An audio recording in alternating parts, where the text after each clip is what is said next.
Buongiorno e ben ritrovati con una nuova edizione del TG Flash di New Sicilia.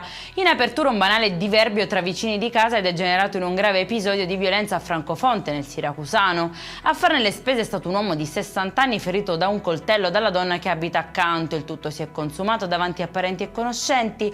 All'origine del gesto ci sarebbero vecchie tensioni mai superate che i due covavano da tempo. Scoperta a Milazzo, nel Messinese, un imprenditore che con un marchio contraffatto produceva yacht di lusso ingannando i consumatori. Le imbarcazioni erano esposte in importanti fiere nautiche promosse sui social. Dopo le indagini lo stabilimento è stato sequestrato e il sito web oscurato. Continua un'attività di recupero e riqualificazione nella centrale piazza della Repubblica di Catania, dove la Polizia di Stato insieme all'amministrazione comunale sta lavorando per riportare decoro e sicurezza. Recentemente è stata rimossa una baraccopoli che ospitava 5 persone irregolari successivamente espulse. L'intervento voluto dal questore risponde alle richieste dei residenti e proseguirà con ulteriori azioni nella zona.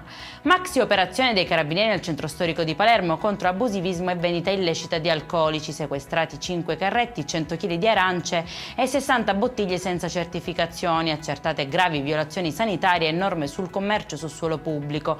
Multe per oltre 4.000 euro. E in chiusura il Codacons chiede ai sindaci dell'isola di vietare la circolazione delle carrozze trainate da cavalli durante le ore più torride per tutelare il benessere degli animali. La richiesta segue il caso di un cavallo caduto a Palermo a causa del caldo intenso. Tra le proposte la disponibilità di acqua e zone d'ombra, visite veterinarie quotidiane e sanzioni per chi viola le regole.